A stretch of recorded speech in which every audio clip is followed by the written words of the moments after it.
पूरे देश भर से बसपा के लिए खुशी की खबर निकलकर सामने आ रही हैं। जिस प्रकार से बसपा युवा, बसपा के कार्यकर्ता, बसपा से जुड़े हुए सोशल एक्टिविस्ट जमीनी स्तर पर कर रहे हैं, उनकी मेहनत कहीं ना कहीं रंग ला रही है। लेकिन ऐसी परिस्थिति में जब कांग्रेस और कांग्रेस के सहयोगी दल यानी कि इंडिया गठबंधन के जितने भी दल हैं, वो लगातार बीएसपी और बहन कुमारी मायावती पर बीजेपी की बी टीम होने का आरोप लगा रही है, फिर भी बसपा और बहन कुमारी मायावती इंडिया गठबंधन में शामिल नहीं हो रही हैं। इसकी असली वजह क्या है? जी हाँ साथियों, आज इस विषय के साथ हम बात करेंगे कि जिस प्रकार से आरएसएस के प्रमुख मोहन भागवत ने आरक्षण को लेकर जो बयान दिया है, उन्होंने कहा है कि कम से कम 2000 साल से हमने समाज के वर्ग की उपेक्षा की है, उनका शोषण किया है, तो हमारा दायित्व बनता है कि उन्हें मुख्य धारा की सुविधाओं में लाया जाए, उन्हें अलग से सुविधा देने की जरूरत है। आरएसएस प्रमुख मोहन भागवत पर स्वामी प्रसाद मौर्य कटाक्ष करते हुए बड़े आरोप लगाए हैं। सनातन पर लगातार तनातन बनी हुई है। उदयनिधि स्टालिन ने जिस प्रकार से कहा था कि सनातन मलेरिया और डेंगू है, उसे खत्म करना जरूरी है। इस पर भी देश भर में लगातार राजनीति गरमाई हुई है। कई विपक्षी दल अपने बयान देने से बच रहे हैं। तो पूरे देश भर में लगातार क्या कुछ चल रहा है, आज हम इस विषय पर इस वीडियो में बात करने वाले हैं। तो मेरी आग्रह है इस वीडियो को अंत तक जरूर देखें, वीडियो को ज़्यादा से ज़्यादा अपने साथियों में शेयर करें, वीडियो को लाइक करें और अभी तक चैनल को सब्सक्राइब नहीं किया है तो चैनल को सब्सक्राइब जरूर करें। अगर फेसबुक पर देख रहे हैं तो पेज को फॉलो करना न भूलें। नमस्कार साथियों, मेरा नाम है ब्रजमोहन मौर्य और आप देख रहे हैं न्यूज 22। एक तरफ जहां बसपा के कार्यकर्ता जमीनी स्तर पर लगातार काम कर रहे हैं, चाहे वो मध्य प्रदेश हो, छत्तीसगढ़ हो, राजस्थान हो या तेलंगाना हो, देश प्रदेश का कोई भी कोना हो, चाहे हरियाणा ही क्यों ना हो, लगातार जमीनी स्तर पर जो काम की उनके सोशल मीडिया पे प्रतिक्रियाएं आ रही हैं, वीडियो आ रहे हैं, फोटो आ रहे हैं। ऐसे में एक और राजस्थान से बड़ा फोटो आया है, वो है राज्यसभा सांसद इंजीनियर रामजी गौतम के साथ आरएलपी जो वहाँ की हनुमान बेनीवाल जी की पार्टी है, उनके साथ राज्यसभा सांसद इंजीनियर रामजी गौतम सहित और कुछ नेताओं का फोटो सोशल मीडिया पर लगातार तैर रहा है। इसको लेकर बहुजन समाज पार्टी के समर्थक और आरएलपी के समर्थक तमाम कयास लगा रहे हैं। तो वहीं ऐसे फोटो और वीडियो सामने आने के बाद विपक्ष और पक्ष की पार्टियों के परेशानी लगातार बढ़ती जा रही है।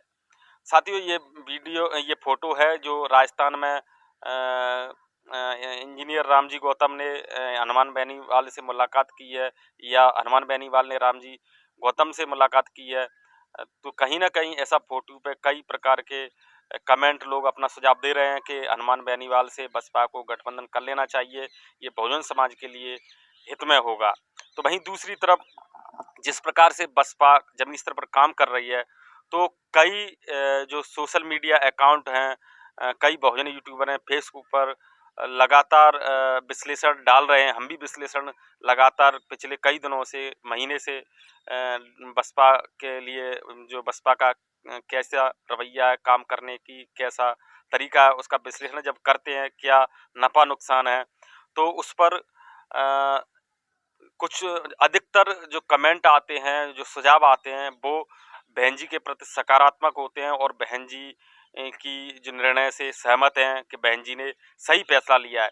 लेकिन कुछ लोग ऐसे भी हैं जो लगातार कमेंट वीडियो में कमेंट करते हैं और पूरी अपनी गाथा लिखते हैं कि बहन जी तो बीजेपी की बी टीम है और बहन जी का निर्णय गलत है और इंडिया में शामिल होने के बिना बहन जी की एक सीट भी नहीं आएगी, खाता भी नहीं खुलेगा।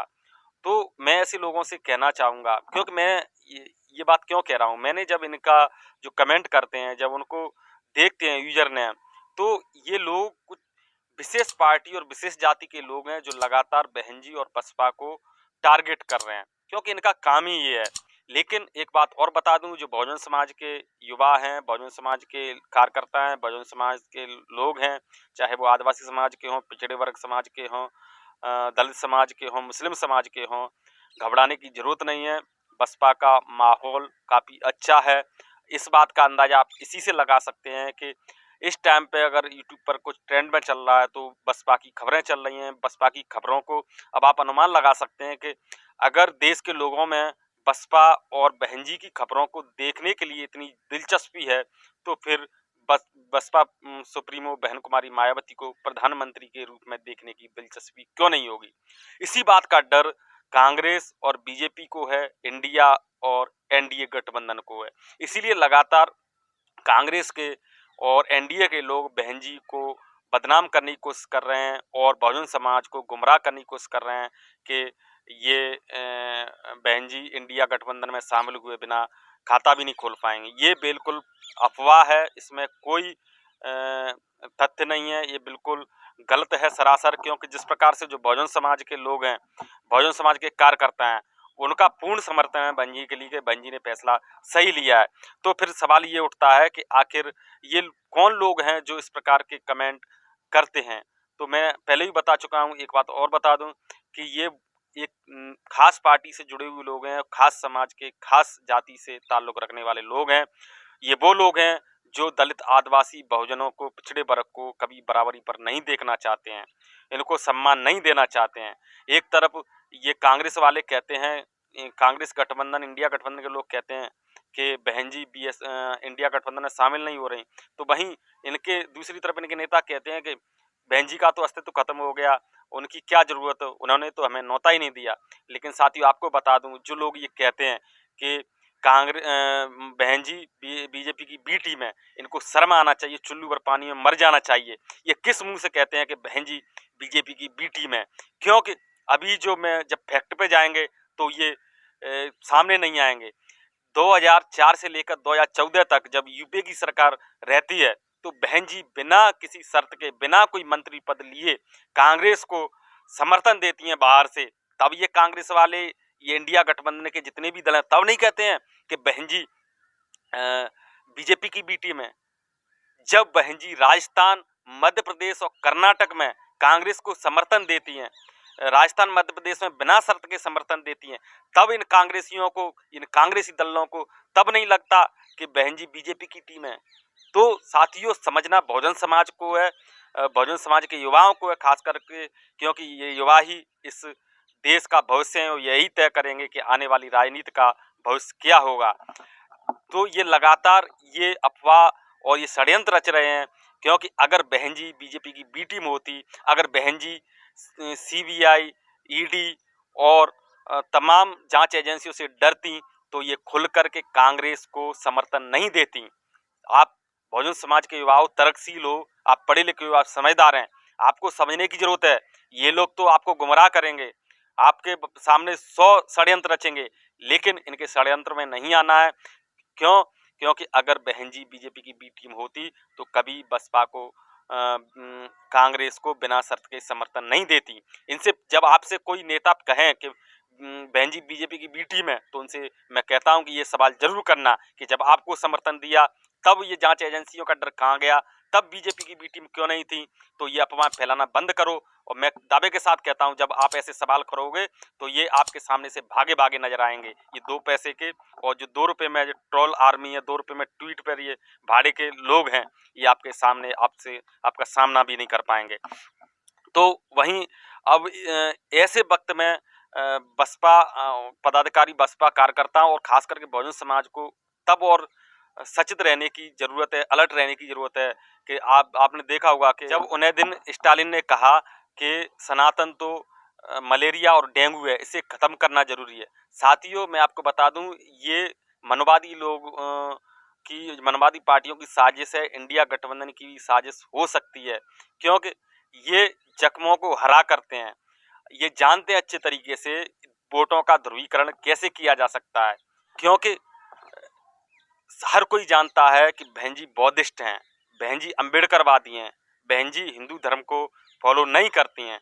तो कहीं ऐसा तो नहीं है कि बहन जी से दूरी बनाने के लिए सनातन का खेल खेला जा रहा हो, क्योंकि जब जब धर्म की बात आएगी तब तक ये भी पेज पलटे जाएंगे, ये भी पन्ना पलटे जाएंगे कि बहन जी तो बुद्धिज्म को फॉलो करती हैं। लेकिन साथियों मैं आपको एक बात बता दूं, चाहे इस देश के हिंदू हों या मुसलमान हों या ईसाई हों, क्रिश्चियन हों, जो भी हों, चाहे अल्पसंख्यक हों, पिछड़े वर्ग हों, आदिवासी हों, बहन जी बुद्ध धर्म को फॉलो करती हैं, इसका मतलब ये नहीं है कि दूसरे धर्म का अपमान करती हैं।